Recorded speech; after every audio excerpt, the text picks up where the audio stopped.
Hello दोस्तों, इस video में आज हम एक नया पेपर डिस्कस करेंगे।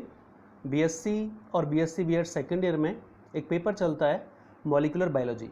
उस पेपर का ही एक टॉपिक इस वीडियो में हम पढ़ने जा रहे हैं और वो है डीएनए। डीएनए में structure, forms and functions, in 3 points को इस वीडियो में हम ब्रीफली डिस्कस करेंगे। तो आइए स्टार्ट करते हैं डीएनए स्ट्रक्चर। यहाँ पर हम इस जो टॉपिक ले रहे हैं उसको 4 प्रमुख भागों में स्टडी करेंगे और वो हैं introduction to DNA, structure of DNA. यहाँ पर जो स्ट्रक्चर है वो हम वाटसन और क्रिक द्वारा दिया गया डीएनए स्ट्रक्चर मॉडल पढ़ेंगे। अगला है different structural forms of DNA और फाइनली फंक्शंस ऑफ डीएनए। ये 4 पॉइंट हम इस वीडियो में डिस्कस करेंगे। तो स्टार्ट करते हैं इंट्रोडक्शन से। Introduction of DNA. डीएनए वास्तव में कोशिका का प्रमुख सूचनात्मक मैक्रो मॉलिक्यूल है जो आनुवंशिक सूचनाओं को स्टोर, ट्रांसलेट और ट्रांसफ़र करने का कार्य करता है। प्रोकैरियोट्स में जो डीएनए होता है वो जनरली न्यूक्लियर जोन में पाया जाता है, किंतु यूकैरियोट्स में यह केंद्रक, माइटोकॉन्ड्रिया और क्लोरोप्लास्ट तीनों में पाया जाता है। ये बात अलग है कि माइटोकॉन्ड्रिया और क्लोरोप्लास्ट में इसकी मात्रा कम होती है, लेकिन जो मुख्य रूप से पाया जाता है वो केंद्रक में ही पाया जाता है, लेकिन फिर भी कुछ मात्रा में माइटोकॉन्ड्रिया में और क्लोरोप्लास्ट में भी डीएनए उपस्थित होता है यूकैरियोट्स में। वर्तमान में सेल्स में जेनेटिक इन्फॉर्मेशंस का जो स्टोरेज और यूटिलाइजेशन है वो वाटसन और क्रिक द्वारा दी गई डीएनए की संरचना पर ही आधारित है। तो इस प्रकार ये कहा जा सकता है कि वास्तव में डीएनए बेसिकली एक इंफॉर्मेशनल मॉलिक्यूल है जो ना केवल इन्फॉर्मेशंस को या जेनेटिक इन्फॉर्मेशंस को स्टोर करता है, बल्कि उनको ट्रांसफ़र और ट्रांसलेट करने का कार्य भी इसके द्वारा ही किया जाता है। तो ये इसका इंट्रोडक्शन हुआ। नेक्स्ट आप देख रहे हैं स्ट्रक्चर ऑफ डीएनए, और ये जो स्ट्रक्चर है वो वाटसन और क्रिक द्वारा दी गई स्ट्रक्चर है जो कि सबसे अधिक मान्य प्रतिरूप है, और इसी के आधार पर डीएनए की विभिन्न विशेषताओं आदि के बारे में पता चला था। वाटसन और क्रिक ने डीएनए की 3 डायमेंशनल स्ट्रक्चर प्रपोज की थी और इस स्ट्रक्चर को उन्होंने कुछ विशिष्ट बिंदुओं में एक्सप्लेन किया था। यही कुछ बिंदु आपके स्क्रीन पर एक के बाद एक हम डिस्कस कर रहे हैं, जिसमें पहला आप देख रहे हैं डीएनए 2 हेलिकल चेन्स का बना होता है जो कि एक ही एक्सिस पर कुंडलित रूप से पाई जाती हैं तथा राइट हैंडेड डबल हेलिक्स का निर्माण करती हैं। पहले पॉइंट में आपने देखा कि ये 2 हेलिकल चेन्स का बना होता है जो कि एक ही एक्सिस पर कॉइल कुंडलित रूप से पाई जाती हैं और राइट हैंडेड स्ट्रक्चर का निर्माण करती हैं। ये जो हेलिक्स है इसकी दोनों श्रृंखलाएं एक दूसरे के एंटी पैरेलल होती हैं। डबल हेलिक्स जो होती है उसकी दोनों श्रृंखलाएं एक दूसरे के एंटी पैरेलल होती हैं, अर्थात एक पॉलीन्यूक्लियोटाइड श्रृंखला का 5 एंड तथा दूसरी पॉलीन्यूक्लियोटाइड श्रृंखला का 3rd एंड सेम साइड में होते हैं और एक दूसरे के पास होते हैं। ये आपको पता ही है, आप लगभग स्कूल से ही ये पढ़ते चले आते हैं कि डीएनए 2 पॉलीन्यूक्लियोटाइड चेन्स से मिलकर बना होता है। तो दोनों पॉलीन्यूक्लियोटाइड चेन्स के बारे में यहाँ पर बताया गया है कि किस प्रकार से वो अरेंज होती हैं। अगले पॉइंट में यहाँ पर आप इसकी स्ट्रक्चर से भी ये देख पा रहे हैं कि किस प्रकार से दोनों पॉलीन्यूक्लियोटाइड श्रृंखलाएं एक दूसरे के साथ अरेंज हैं। टर्न किस प्रकार से बनते हैं, एक मैक्रो ग्रूव है, एक माइक्रो ग्रूव है, इसमें दोनों के बीच में कितने बेसिस पाए जाते हैं और किस प्रकार से अरेंजमेंट होता है, किस प्रकार से यहाँ पर जो शुगर है, पेंटो शुगर, फॉस्फेट ग्रुप्स है, साथ में नाइट्रोजनस बेस हैं, वो किस प्रकार से अरेंज हैं, उनके बीच में कौन सी बॉन्डिंग किस प्रकार से पाई जाती है, ये सारी की सारी आप इस डायग्राम में देख पा रहे हैं। तीसरा पॉइंट जो हम बात कर रहे हैं वाटसन और क्रिक मॉडल की, उसमें तीसरा पॉइंट उन्होंने बताया था कि प्रत्येक टर्न के बीच की दूरी 3.4 nm होती है। जो डबल हेलिक्स मॉडल है उसमें जो टर्न बनते हैं, एक प्रत्येक टर्न के बीच की दूरी 3.4 nm होती है और प्रत्येक टर्न में 10 न्यूक्लियोटाइड पाए जाते हैं। प्रत्येक टर्न में जो न्यूक्लियोटाइड्स की संख्या होती है वो 10 होती है। दोनों पॉलीन्यूक्लियोटाइड्स के मध्य इस प्रकार से कुंडलन होता है कि दोनों प्रकार की ग्रूव्स बनती हैं। यहाँ पर जब दोनों श्रृंखलाएं आपस में कुंडलन करती हैं तो इस प्रकार से कॉइलिंग होती है कि यहाँ पर दो प्रकार की खांचें बनती हैं, एक मेजर और दूसरी माइनर। इन खांचों के मध्य कुछ प्रोटीन्स आपस में इंटरेक्ट करते हैं। जो दो खांचें बनती हैं मेजर और माइनर पॉलीन्यूक्लियोटाइड चेन्स के मध्य, उनमें प्रोटीन्स के बीच में इंटरेक्शन पाया जाता है। डबल हेलिक्स में डीऑक्सीराइबोस शुगर तथा फॉस्फेट ग्रुप बाहर की ओर एकांतर क्रम में पाए जाते हैं। हमें पता है ये तीन जो मेन इसके एलिमेंट होते हैं उनमें फॉस्फेट ग्रुप होता है, पेंटोस शुगर और नाइट्रोजनस बेस। ये किस प्रकार से अरेंज होते हैं तो दो पॉइंट्स के बारे में यहाँ पर बताया गया है कि डबल हेलिक्स में डीऑक्सीराइबोस शुगर और फॉस्फेट जो ग्रुप है वो बाहर की तरफ पाए जाते हैं। इस प्रकार से अगले पॉइंट में आप देख रहे हैं डबल हेलिक्स के अंदर की ओर नाइट्रोजनस बेसेस पाए जाते हैं।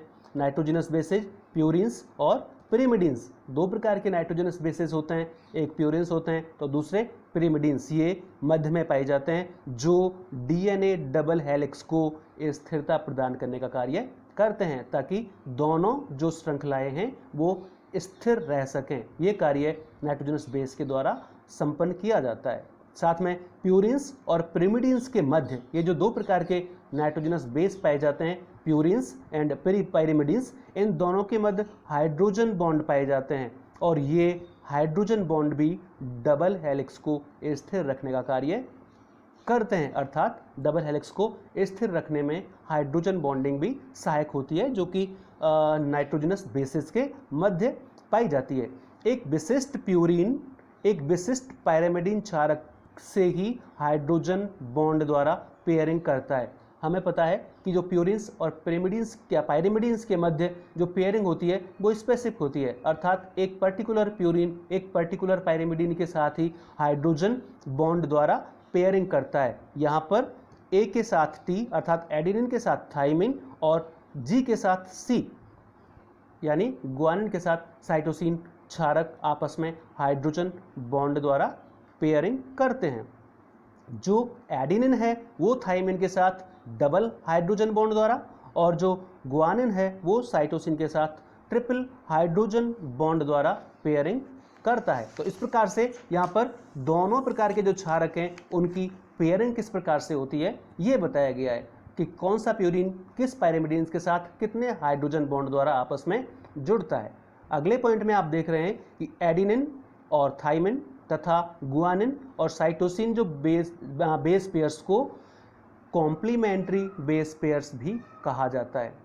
एडिनिन और थाइमिन तथा गुआनिन और साइटोसिन इन दोनों बेस पेयर्स को कॉम्प्लीमेंट्री पेयर्स यानी पूरक बेस पेयर्स भी कहा जाता है और ये पूरक बेस पेयर्स की प्रेजेंस के कारण ही डीएनए की दोनों श्रृंखलाएं एक दूसरे की कॉम्प्लीमेंट्री यानी पूरक होती हैं। क्योंकि इस प्रकार की पेयरिंग पाई जाती है, इस प्रकार के बेसिस पाए जाते हैं जो एक दूसरे के कॉम्प्लीमेंट्री होते हैं, तो यहाँ पर जो पेयरिंग होती है वो कॉम्प्लीमेंट्री प्रकार की होती है तथा जो श्रृंखलाएं होती हैं वो भी एक दूसरे की पूरक होती हैं। और ये किस प्रकार से दो न्यूक्लियोटाइड आपस में जुड़ते हैं, नाइट्रोजन बेसिस के मध्य पेयरिंग होती है, ये यहाँ पर आप डायग्राम में देख रहे हैं। यहाँ पर आप स्पष्ट देख पा रहे हैं कि ए के साथ टी और जी के साथ सी ही आपस में जुड़ा हुआ है। इस प्रकार एक डबल स्ट्रैंडेड डीएनए में एडिनिन क्षारकों की संख्या थाइमिन क्षारकों की संख्या के बराबर होती है। ये इस डायग्राम से आपको बहुत स्पष्ट नजर आ रहा है। इस पॉइंट में लास्ट आप देख रहे हैं जो वॉटसन क्रिक मॉडल ने अपनी स्ट्रक्चर में समझाया था कि ये जो डबल हेलिक्स का एक स्ट्रैंड होता है उसको सेंस स्ट्रैंड कहते हैं जो आरएनए अथवा प्रोटीन्स को कोड करता है तथा दूसरे स्ट्रैंड को एंटी सेंस स्ट्रैंड कहते हैं। अभी आप जो दो स्ट्रैंड देख रहे थे, जो एक 5 एंड से 3rd एंड की ओर जा रहा था तो दूसरा 3rd एंड से 5 एंड की ओर, इन दोनों स्ट्रैंड में से एक स्ट्रैंड कहलाता है सेंस स्ट्रैंड जिससे डीएनए और प्रोटीन्स के लिए कोडिंग होती है और दूसरा स्ट्रैंड कहलाता है एंटी सेंस स्ट्रैंड। इस प्रकार से वॉटसन और क्रिक ने डीएनए की संरचना को विस्तृत रूप से समझाने का प्रयास किया था और ये संरचना जो वॉटसन और क्रिक ने डीएनए की दी है वो सर्वमान्य मॉडल होता है जिसको आज माना जाता है। इसके बाद अब अगला है different structural forms of DNA. DNA की कौन कौन सी स्ट्रक्चरल फॉर्म्स पाई जाती हैं। तो डीएनए जो मॉलिक्यूल जो होता है वो विभिन्न कोशिकाओं में 4 स्ट्रक्चरल फॉर्म्स में पाया जाता है, और इन फॉर्म्स के बारे में प्रारंभ में जो जानकारी दी गई थी वो विल्किंस और उसके साथियों के द्वारा दी गई थी। उन्होंने बताया कि बेसिकली जो डीएनए है वो अलग अलग प्रकार से 4 फॉर्म्स में पाया जा सकता है, ए, बी, जेड और एच डीएनए। कुछ जगहों पर आप देखेंगे ए, बी, सी और जेड डीएनए। तो इन ये जो फॉर्म्स बताई हैं वो अलग अलग सेल्स में अलग अलग प्रकार की एक ही डीएनए में भी पाई जा सकती हैं। इन फॉर्म्स को आप अगली स्लाइड पर एक टेबल में स्पष्ट रूप से देख पा रहे हैं। ये जो 4 फॉर्म्स हैं यहाँ पर चारों का जो अंतर स्पष्ट किया गया है, उसमें अंतर के कुछ विशिष्ट पॉइंट हैं जिसमें आप देख रहे हैं कि इन सबकी आकार और आकृति कैसी होती है, जो कॉइलिंग है उसकी डायरेक्शन किस प्रकार की होती है, डिस्टेंस पर टर्न के बीच में कितना है, नंबर ऑफ बेस पेयर्स पर टर्न में कितना है, और इनकी स्टेबिलिटी कितनी है, किस प्रकार की है। इन कुछ बिंदुओं के आधार पर इनमें डिफरेंस किया गया है, ए, बी, जेड और एच। यहाँ पर आप एक एक को देखेंगे तो आपको स्पष्ट पता चलेगा कि यही पॉइंट इसमें डिस्कस किए गए हैं। जैसे पहले पॉइंट में साइज और शेप के बारे में दिया गया है, ए के बारे में बताया है कि शॉर्टर और वाइडर होता है, बी में बता रखा है कि नॉर्मल रेफरेंस स्टैंड जो कि वाटसन और क्रिक मॉडल के अनुसार होते हैं वैसे ही पाए जाते हैं बीटा डीएनए में, और तीसरा जो जेड डीएनए है उसमें लॉन्गर और थिनर होते हैं, और जो अंतिम बता रखा है एच, इसमें बता रखा है कि it is a long stretch of DNA with alternating T and C of polypurine और पॉलीपायरिमिडीन्स। तो यहाँ जैसे पहले पॉइंट में आपने शेप साइज के बारे में देखा है, दूसरे में आप देख रहे हैं हेलिक्स में कॉइलिंग किस प्रकार की है, पहले में आप देख रहे हैं राइट हैंडेड डबल हेलिक्स, अगले में भी राइट हैंडेड डबल हेलिक्स, अगले में देख रहे हैं लेफ्ट हैंडेड डबल हेलिक्स, और लास्ट वाले में ट्रिपल हेलिक्स। तो इस प्रकार से ये पॉइंट्स आप इस टेबल में आसानी से समझ सकते हैं कि इन चारों प्रकार की जो स्ट्रक्चरल फॉर्म्स हैं डीएनए की, उनमें बेसिकली डिफरेंस क्या पाया जाता है। तो ये आप इस टेबल के आधार पर एक्सप्लेन कर सकते हैं। और अब अंतिम पॉइंट आता है इसका, functions of DNA. DNA basically क्या क्या कार्य करता है।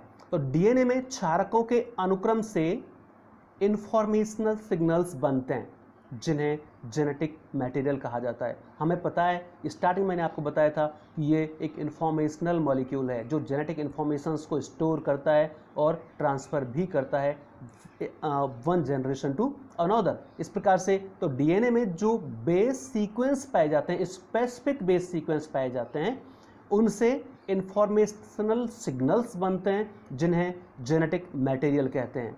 क्षारकों के इसी विशिष्ट अनुक्रम के कारण डीएनए आनुवांशिक सूचनाओं को यानी जेनेटिक इंफॉर्मेशंस को स्टोर करता है, एक्सप्रेस करता है और ट्रांसफ़र करने का कार्य भी करता है। तो इस प्रकार से जो जेनेटिक इंफॉर्मेशंस होती हैं उनको स्टोर करना, एक्सप्रेस करना और ट्रांसफ़र करने का जो कार्य किया जाता है वो बेसिकली डीएनए के द्वारा ही किया जाता है। इस प्रकार यह जीव में होने वाली विभिन्न एक्टिविटीज़ को जीवन भर संचालित और नियंत्रित करने का कार्य करता है। तो डीएनए के द्वारा ही जो ऑर्गेनिज्म है उसकी डिफरेंट एक्टिविटीज़ कंडक्ट और कंट्रोल की जाती हैं। यहाँ पर जो पॉइंट्स हैं फंक्शंस के, उन्हें कुछ विशिष्ट बिंदुओं में दर्शाया जा सकता है, जिसमें पहला आपकी स्क्रीन पर लास्ट में आप देख रहे हैं, डीएनए प्रत्येक जीव में पाई जाने वाली विशिष्ट प्रोटीन्स और आरएनए से संबद्ध विभिन्न आनुवांशिक सूचनाओं को स्टोर करने का कार्य करता है। पहले में आनुवांशिक सूचनाओं को स्टोर करने का कार्य करता है, चाहे वो प्रोटीन्स या आरएनए से संबद्ध ही क्यों ना हो। तो इस प्रकार से डिफरेंट जेनेटिक इंफॉर्मेशंस को स्टोरेज का कार्य डीएनए द्वारा किया जाता है। दूसरा आप देख रहे हैं, डीएनए विभिन्न कोशिकीय प्रोटीन्स के संश्लेषण से संबंधित सूचनाओं का स्रोत होता है। हमें पता है कि डिफरेंट प्रोटीन्स का जो सिंथेसिस होता है, जो आप ट्रांसलेशन में पढ़ेंगे, वहाँ पर जो सोर्स ऑफ इंफॉर्मेशन है वो डीएनए ही है, और ये सोर्स डीएनए आरएनए के रूप में प्रोवाइड करता है। पहले डीएनए से आरएनए का सिंथेसिस होता है, आरएनए में वो डिफरेंट इंफॉर्मेशंस होती हैं और फिर आरएनए से निर्माण होता है प्रोटीन का। तो इस प्रकार से डीएनए विभिन्न कोशिकीय प्रोटीन्स के संश्लेषण से संबंधित सूचनाओं का सोर्स होता है। अगला आप देख रहे हैं, डीएनए प्रत्येक जीव के जीवन चक्र की समस्त गतिविधियों का निर्धारण करता है, अर्थात गर्भावधि, जन्म, परिपक्वता, जीर्णता और मृत्यु, अर्थात गर्भ से लेकर मृत्यु तक जितनी भी घटनाएं हैं वो सारी की सारी डीएनए द्वारा ही कंट्रोल की जाती हैं, चाहे वो गर्भावधि हो, जन्म हो, मैच्योरिटी हो, सेंसेसेंस हो या फिर डेथ हो, ये सभी डीएनए के द्वारा ही संचालित या कंट्रोल की जाती हैं। अगले पॉइंट में आप देख रहे हैं डीएनए प्रत्येक जीव की इंडिविजुअलिटी अर्थात उसकी पहचान का भी निर्धारण करता है। इसीलिए आप देखते हैं कि जब किसी जीव की पहचान करनी होती है तो उसका डीएनए टेस्ट सबसे विश्वसनीय परीक्षण माना जाता है, क्योंकि किसी भी दो जीवों का डीएनए एक समान नहीं होता। इस प्रकार से डीएनए किसी भी जीव की इंडिविजुअलिटी या उसकी पहचान का निर्धारण भी करता है।